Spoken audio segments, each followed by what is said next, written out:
Hello everyone. आज हम लोग बात करते हैं कोल्ड फूड और वार्म फूड और हॉट फूड के बारे में। आयुर्वेद में हमेशा ये कहा जाता है कि आप हमेशा वार्म फूड पे ज़्यादा फोकस करो। हॉट तो बनाते हुए फूड हॉट रहेगा, वो अलग बात है, पर आप जब खाना खाओगे तो आप कोशिश करना कि आप खाने को एटलीस्ट वार्म स्टेट में लेके खाया करो। कोल्ड ठंडा खाना आयुर्वेद में बहुत ही ज़्यादा डिस्करेज किया गया हुआ है कि आप कोल्ड वाटर मत पिया करो, फ्रिज वाला पानी तो कभी भी मत पियो। पानी पे एक बार आएंगे, कौन सा पानी पीना है आपको। पहले एक बार फूड का देख लेते हैं। तो मॉडर्न साइंस भी आजकल ये बहुत ज़्यादा प्रेफर करता है कि आप वार्म फूड पे ज़्यादा फोकस करो रादर देन कोल्ड फूड। उसके कुछ साइंटिफिक बैक पॉइंटर्स है, पर आयुर्वेद में पहले से ही ये कहा गया है कि आप कोल्ड फूड पे आप मत जाओ। अगर आपका बॉडी टाइप पित्ता बॉडी टाइप है तब समर में आप थोड़ा सा ठंडा खा सकते हो, पर वो भी ठंडा फ्रिज वाला ठंडा नहीं। आप वो भी ठंडा जो कि आप नॉर्मल कंडीशन में वो ठंडा होता है, जैसे कि बटर मिल्क हो गया हो, ऐसा कुछ। पर ऐसा कुछ नहीं जो कि आप फ्रिज से निकाल के सीधे सीधे आप खाना खा रहे हो, फ्रिज का पानी पी रहे हो, वैसा कुछ नहीं। तो कुछ साइंटिफिक फैक्ट्स है कोल्ड फूड और हॉट फूड के बारे में, एक बार देख लेते हैं उसको। कोल्ड मील कंज्यूम मोर कैलोरीज। तो हमें ऐसा फील होता है कि अगर ठंडा खाना है तो वो शायद कम कैलोरी यूज़ होगा, गर्म खाना ज़्यादा बॉडी में लग जाएगा। पर कोल्ड फूड अगर आप खाते हो तो बॉडी में वो ज़्यादा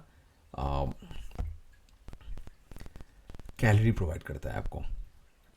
ठीक है, जैसे कि नंबर वाइज एक रिसर्च पेपर में आया था ये नंबर।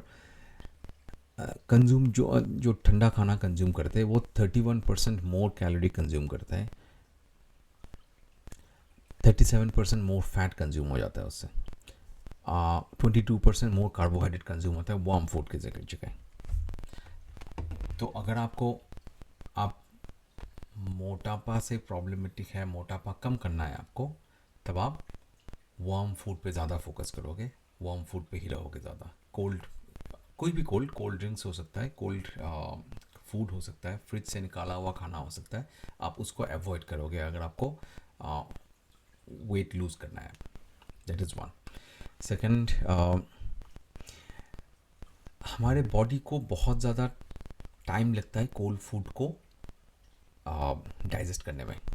उससे बहुत सारे अलग प्रॉब्लम्स आ सकते हैं, वो अलग बात है, पर कोल्ड फूड को डाइजेस्ट करने में ही बहुत ज़्यादा टाइम लग जाता है। जैसे कि अगर आप वार्म कुछ खाते हो उसको 15 मिनट्स में वो बॉडी कंज्यूम कर लेता है या बॉडी डाइजेस्ट करके निकाल लेता है अपने स्टमक से। उसी जगह पर अगर आप ठंडा कुछ खाते हो तो उसको 2 घंटा तक ज़्यादा लग सकता है खाने को स्टमक से निकालने में बॉडी को। उससे होता क्या है, उससे ये होगा कि वो फूड ज़्यादा लंबे टाइम तक आपके स्टमक में रहेगा। आपका नेक्स्ट वाला मील आने के लिए स्टमक रेडी नहीं होगा तब तक, या लिवर भी रेडी नहीं होगा तब तक। सारे हमेशा खाने के बीच मील के बीच में आपको लंबा गैप देना है। बीच में स्नैकिंग जितना जितना कम हो सके उतना कम स्नैकिंग करो आप। हर 2 घंटे में खाना वो बहुत ख़राब एडवाइस है, पता नहीं आजकल हमें दिया जाता है। हो सकता है कि वो फूड कंपनी के थ्रू दिया जाता हो, पर जितना हो सके आप खाने के बीच में लंबा गैप रखो और खाने के बीच में कुछ भी स्नैकिंग ना किया करो। ठीक है। हाँ, और एक है कि अगर फूड आपके स्टमक में ज़्यादा लंबे टाइम तक रह जाता है, जो कि कोल्ड फूड रह जाता है अपने स्टमक में, तो उससे प्रॉब्लम होगा कि आपका नेक्स्ट मील आते हुए आपका स्टमक को टाइम नहीं मिला अपने आप को अपने स्ट्रेंथ्स को रिकवर करने के लिए, या आ, अपने आप को फिर से रेडी करने के लिए कि आपका खाना आने वाला है, अभी उसको हजम हजम करना है अभी। तो जितना जल्दी हो सके खाने को अपने सिस्टम से निकालना होता है। उसके लिए आप एक टेस्ट कर सकते हो, बहुत इजी टेस्ट है। आप किसी भी टाइम पे सुबह हो, खाली पेट हो, आप बीट रूट के 5-6 पीसेस खा लो। ठीक है। उसके बाद आप देखो, या बीट जूस पी लो। ठीक है। उसके बाद देखो आपका स्टूल कब तक रेड कलर का निकलता है। अगर मेटाबॉलिज्म स्लो है तो आज का खाया हुआ कल निकलेगा। अगर मेटाबॉलिज्म फास्ट है, 4-5 घंटे में 6 घंटे में निकल जाएगा वो बॉडी से। तो आप एक टेस्ट कर सकते हो कि आपका जो इंटेस्टाइन है, स्मॉल इंटेस्टाइन हो गया, लार्ज इंटेस्टाइन हो गया, ये सारा कितना एफिशिएंटली आपके खाने को निकाल सकता है। घुमा के जल्दी से निकाल लिया उसको, राइट। तो एनीवेज, कोल्ड फूड को ज़्यादा टाइम लगता है अपने आपके स्टमक में उसको, क्योंकि वो कोल्ड है, उसको एक टेम्परेचर में आने के बाद ही वो बॉडी उसको ब्रेक डाउन करना शुरू कर पाएगा, एसिड उसको ब्रेक डाउन करेगा। अगर वार्म है तो वो उस टेम्परेचर में ऑलरेडी है, वो उस टेम्परेचर पे आप उसको जल्दी जल्दी इससे बॉडी उसको कंज्यूम करना शुरू कर सकता है या मूव कर सकता है उसको आगे नेक्स्ट स्टेज के लिए। किसी किसी फूड के लिए कोल्ड फूड से न्यूट्रिशंस निकालना मुश्किल होता है बॉडी को। जैसे कि सिंपल एग्जांपल ये है टमाटोज़। टमाटोज़ में ये है कि हमेशा कहा जाता है कि आप थोड़ा सा पका के खाओ टमाटो को, बहुत ओवर कुक मत किया करो। हम लोग इंडियंस ओवर कुक कर लेते हैं चीज़ों को, ओवर कुक मत किया करो, पर थोड़ा सा हल्का रोस्ट करके या थोड़ा सा पका के खाया करो टमाटो को, तो उसमें से न्यूट्रिएंट्स ज़्यादा अच्छी तरह से निकाल सकता है बॉडी। अच्छा, cold water, hot water and warm water. तो आयुर्वेद हमेशा उष्ण जल को प्रेफर करता है। उष्ण जल मतलब look warm water. Cold water तो बिल्कुल ही नहीं, क्योंकि वो अपने आपके सिस्टम को बहुत ज़्यादा अंदर से ठंडा कर देगा, आपके बॉडी टेम्परेचर को ठंडा कर देगा। आपको अच्छा लगेगा शायद थोड़ी देर के लिए कि यार ठंडा हो गया बॉडी। कोल्ड वाटर मतलब फ्रिज वाला वाटर की बात कर रहे हैं हम लोग। नॉर्मल टेम्परेचर इज़ ओके, अगर कोई ऑप्शन नहीं है तो नॉर्मल टेम्परेचर इज़ फाइन। हो सके तो लूक वार्म वाटर, मतलब नॉर्मल से थोड़ा सा कुछ डिग्री ऊपर का टेम्परेचर। उससे होता क्या है कि आपके बॉडी का जो अंदर का इंटेस्टाइन है वो क्लीन हो जाता है पूरा का पूरा। आप एक बार ध्यान देना, अगर आप ऑयली कुछ डिश लेके जाते हो, उसमें आप गर्म पानी डाल देते हो, आप सोप दो या ना दो, आपका वो ऑयल जल्दी से निकल जाता है, राइट। अगर आप उसके जगह पर ठंडा पानी दोगे तो आप ऑयल निकलेगा ही नहीं, उसमें चिपका रहेगा वो ऑयल। गर्म पानी का ये फ़ायदा होता है कि बॉडी में जो इंटेस्टाइन में अगर ऑयल लग गया, फैट के कुछ पीसेस या कुछ गार्बेज खाना रह गया, वो निकाल फ्लश आउट कर देता है वो वार्म वाटर। हॉट वाटर चाय के टाइम पे ठीक है, अगर आप कोई ग्रीन टी, कोई स्पाइस टी ऐसा कुछ ले रहे हो तो वो ठीक है, पर इन ए नॉर्मल डे आप नॉर्मल लूक वार्म वाटर लो, थोड़ा सा वार्म वाटर, थोड़ा सा गर्म पानी नॉर्मल टेम्परेचर से, वो आपके लिए ज़्यादा हेल्पफुल होगा। फ्रिज वाला कोल्ड वाटर कभी भी मत पिया करो। आपको अगर गर्मी के दिन में आपको ठंडा पानी पीना ही है तो आप ये कर सकते हो, मटके का पानी पी लो।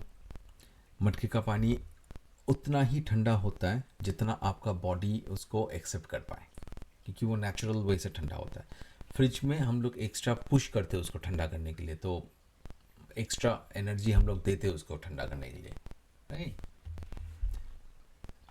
तो ठंडा पानी पीना है तो मटके का पानी या मिट्टी के किसी बर्तन में रखा हुआ पानी वो पी सकते हो, अगर आपको ठंडे पानी में ही आपको मूव करना है। या नॉर्मल डे पे आप लूक वार्म वाटर हमेशा। एक साइंटिफिक वो भी है कि अगर आप वार्म खाना खाते हो तो आपको ज़्यादा जल्दी आपको फील होगा कि आप फुल हो चुके हो।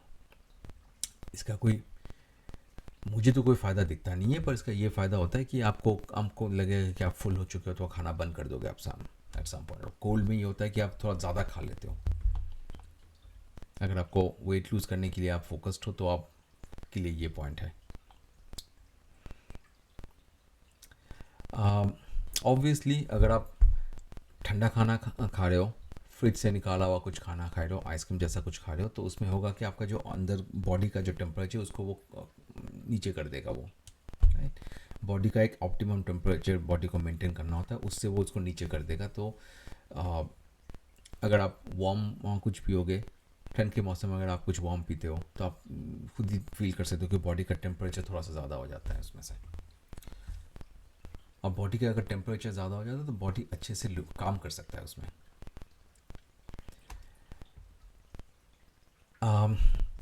इंटेस्टाइन में अगर फूड को कंज्यूम करना है, अगर आप कोल्ड फूड खाते हो, वो इंटेस्टाइन कंज्यूम नहीं कर पाता अच्छे से, उसमें से न्यूट्रिएंट्स कंज्यूम नहीं कर पाता उसमें से, कंपेयर टू हॉट और नॉट हॉट वार्म फूड खाते हो तो न्यूट्रिएंट्स उसमें से ज़्यादा बेटर कंजम्पशन होता है।